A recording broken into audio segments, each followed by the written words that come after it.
Okay, in this video I want to talk about sufficient and necessary conditions. As we'll see, this concept relates to something we've seen before when we've looked at conditional statements, and those are sometimes called hypothetical statements. So, for example, we've seen instances like this.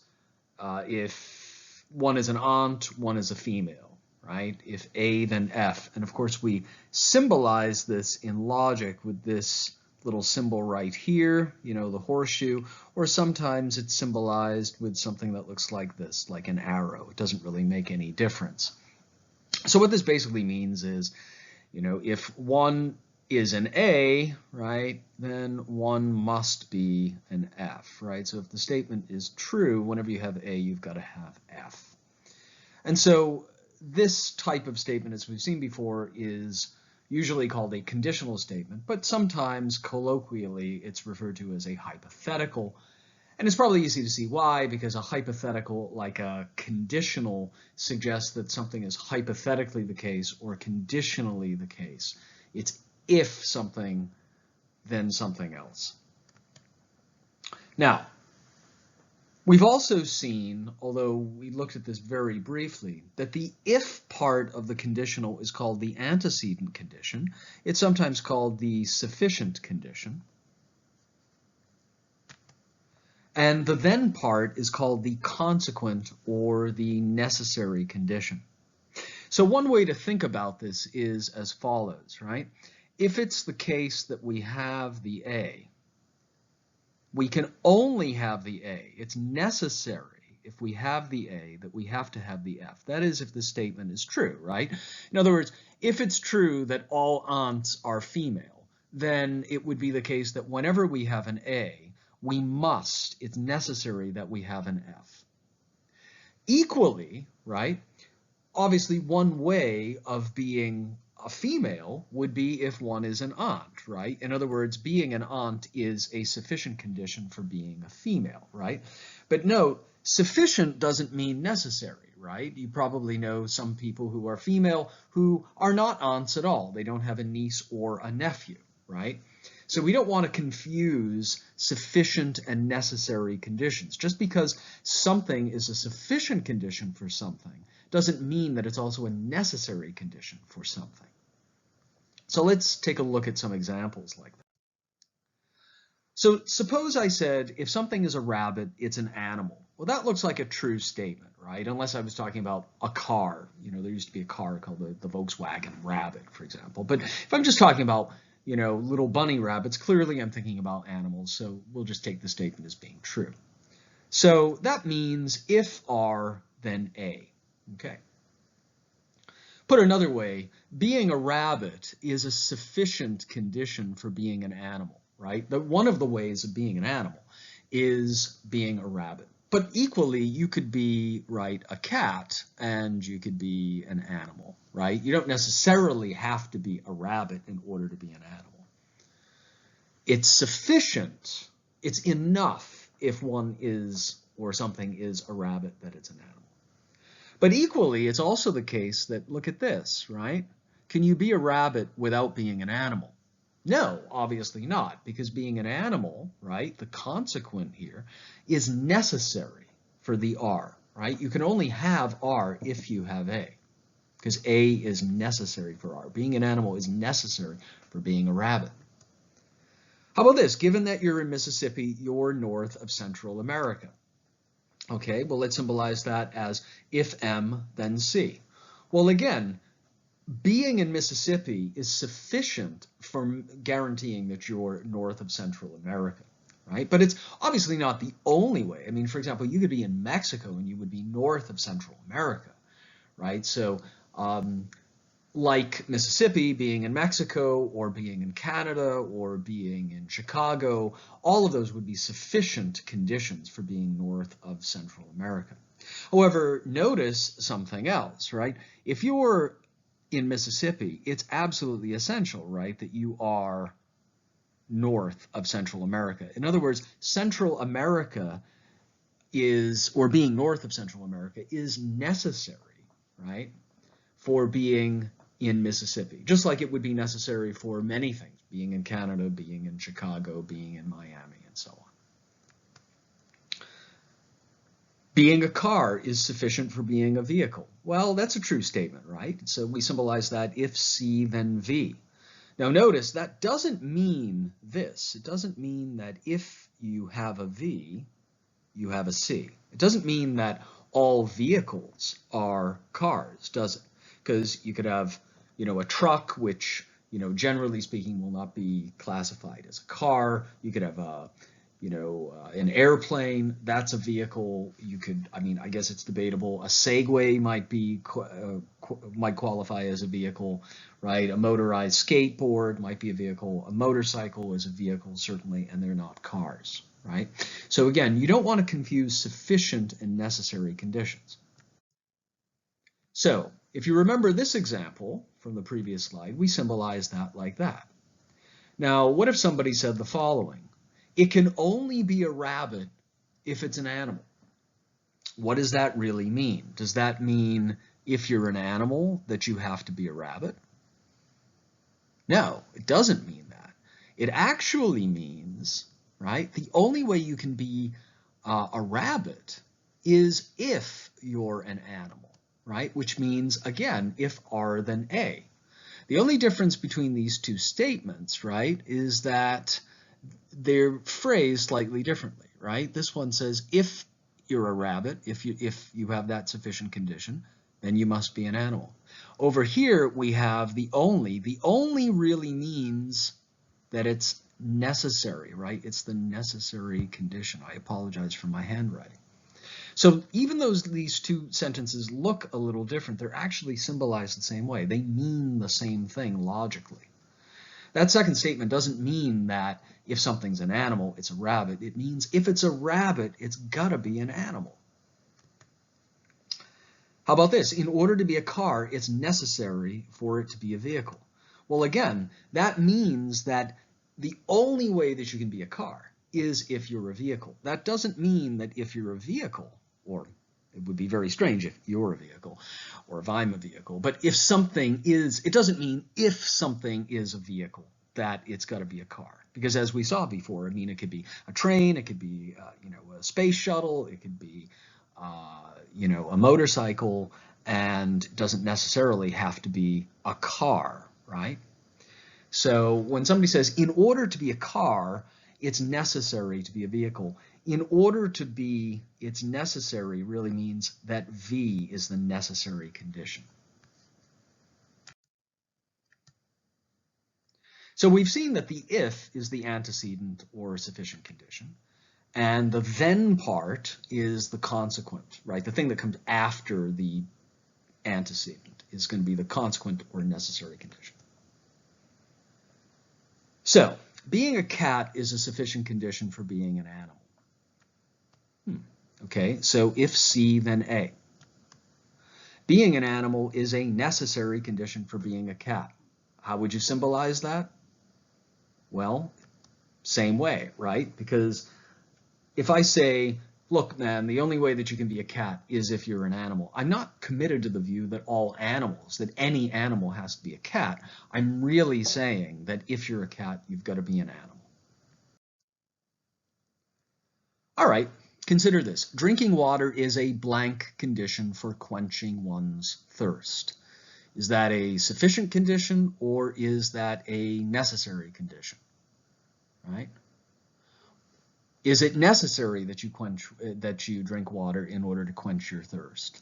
Well, probably not. I guess that's a debatable point. For example, you could drink soda, but of course soda has water in it, right? But generally speaking, somebody probably won't say that you're drinking water if you're drinking soda, or if you're drinking lemonade, or if you're drinking beer, that you're actually drinking water. If we just think about this as being straight water as opposed to something that might have water in it, it's clearly the case that this is a sufficient condition, right?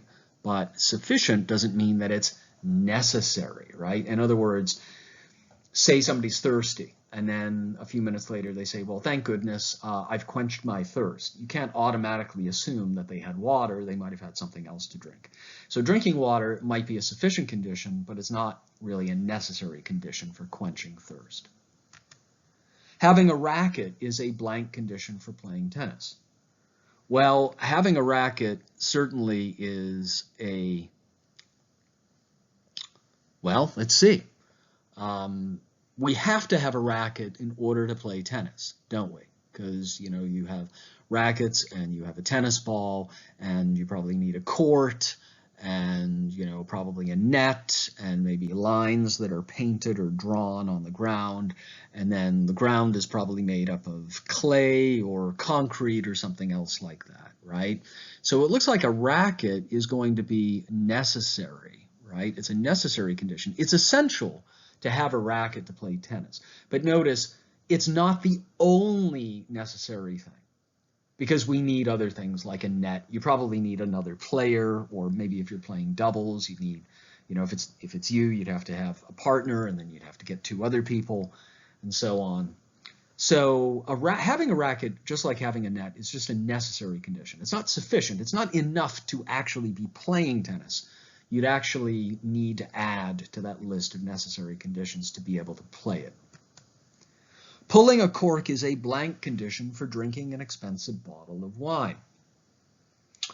Okay, well, this looks like that would be again, a necessary condition. Why? Well, because generally speaking, unless you broke the bottle, which wouldn't be, you know, advised, excuse me, you would need to pull the cork.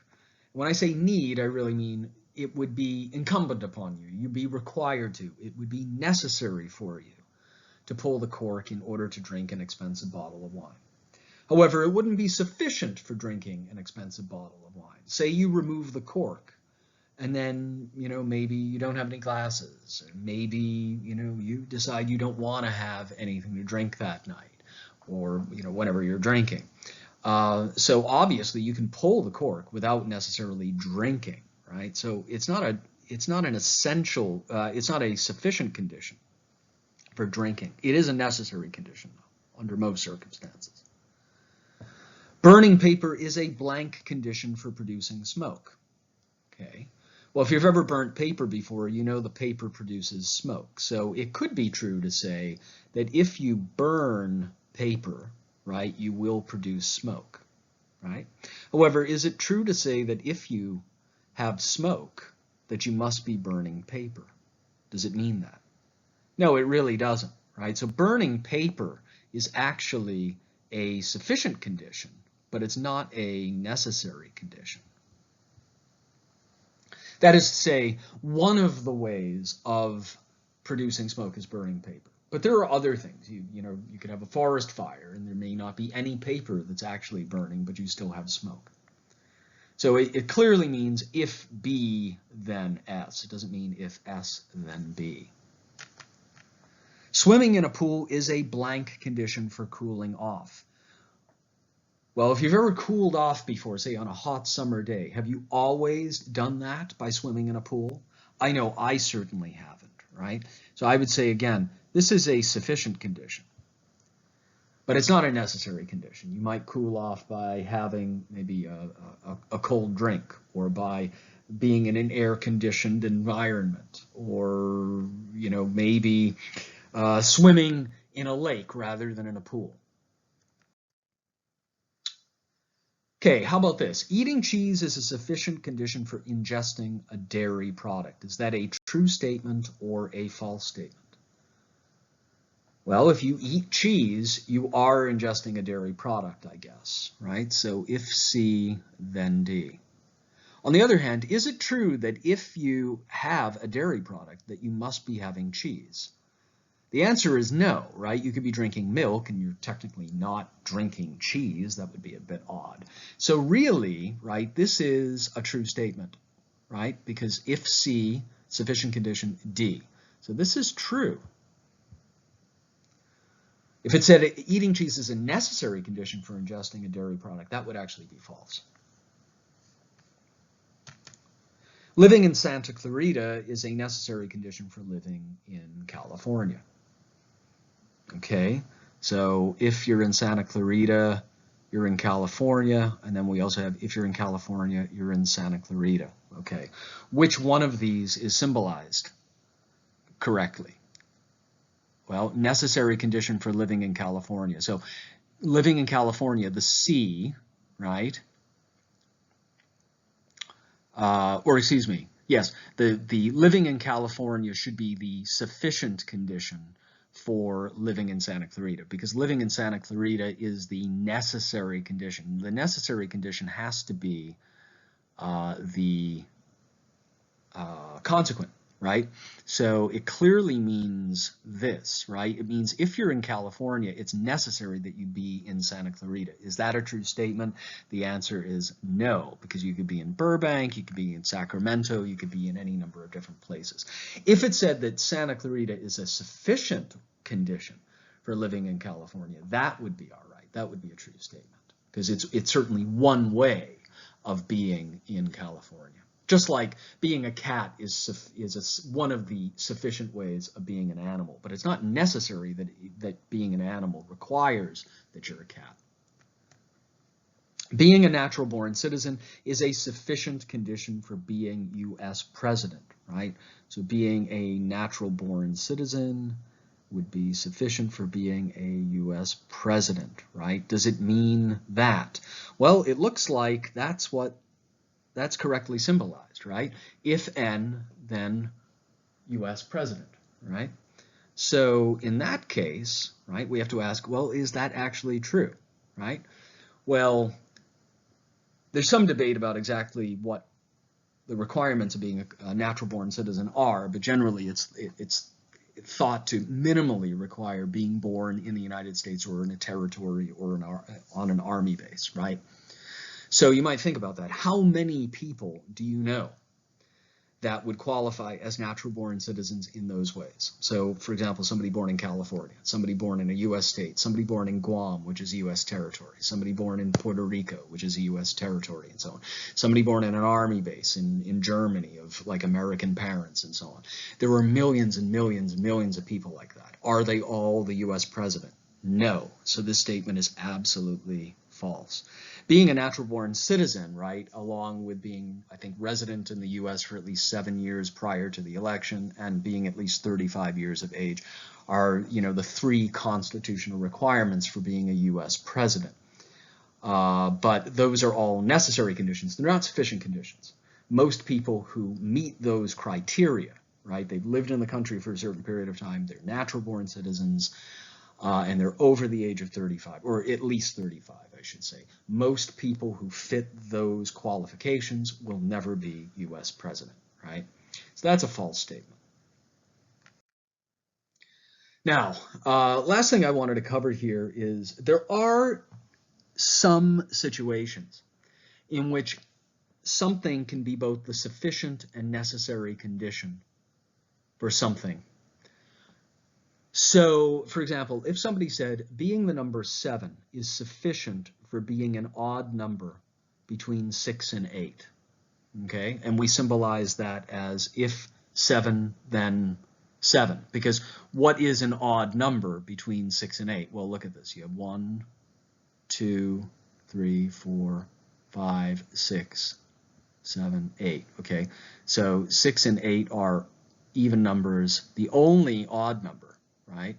We're just, taking whole numbers right here. The only odd number there is 7, right? So basically, being 7 is a sufficient condition for being an odd number between 6 and 7 actually means if it's the number 7, it's the number 7. Which is kind of odd, right? I mean, we would hardly ever talk this way outside of a philosophy class or maybe a math class. So we could also say that being the number 7 is a necessary condition for being an odd number between 6 and 8. Why? Because what does it mean to be an odd number between 6 and 8? Well, that's another way of saying 7. And obviously, in order to have the number 7, in order to have 7 things, it's necessary that you have what? 7 things, right? Because 7 is equal to itself. So this actually goes both ways, right? And the way that we symbolize this in logic is one of two ways. We either have a symbol like this, right, where we kind of have two arrows going both ways. That basically means that the thing on the left is the sufficient and necessary condition for the thing on the right, and the thing on the right is the sufficient and necessary condition for the thing on the left. It's also sometimes symbolized with this little thing, which is called a triple bar. In logic, this is usually called a biconditional. So a conditional statement has just one if-then to it. A biconditional means you have two conditionals. So this really means, right, if we have 7, we have 7. Oh, and if we have 7, we have 7, which is redundant, right? I mean, it means the same thing. Now, to make that a little clearer, consider this example. Being in Washington, D.C. is a sufficient and necessary condition for being in the nation's capital. Or you could say, one is in D.C. if and only if one is in the nation's capital. And you could symbolize that like that, if D, then C. Or you could just as easily say C if and only if D. So in logic, we would read either one of those as being, D if and only if C, or D is the sufficient and necessary condition for C, or C is the sufficient and necessary condition for D. Put another way, biconditionals basically mean that if you have the thing on the left side of the conditional, you have the thing on the right, and vice versa. Being at least 6 feet tall is a sufficient and necessary condition for being tall. I'm not sure if that's actually a true statement. I think tall is a pretty odd, kind of vague term. But I think just statistically, right, if we think about, say, the United States, the average male is around 5'10", the average female is, 5'7", 5'8", or whatever. So I'd think, okay, roughly speaking, probably most people would say being at least 6 feet tall would qualify as being tall. Now, that doesn't mean that you wouldn't have tall people who would be significantly taller than that, but notice it says just at least. So if you're at least 6 feet tall, you'd be tall, and if you're tall, you must be at least 6 feet tall. So those two things sort of invert, they flip around. And then finally, we have it's a cat if and only if it's a feline, right? Well, that also seems to work, right? I mean, it's true. If we think of cats as just domestic house cats, right? You might think, well, it's not true. It is true that any domestic house cat is in fact a feline, right? But does that mean that all felines are domestic cats? No. However, this doesn't actually qualify it. It doesn't say domestic cat. It just says cat. And when you think of the whole class of cats, right? Like if you think of, this is the whole class of cats, and you've got, domestic kitty cats, right? Like my cat right there. And then you've got like really, really big cats like tigers over here and so on, right? This is the whole class of cat.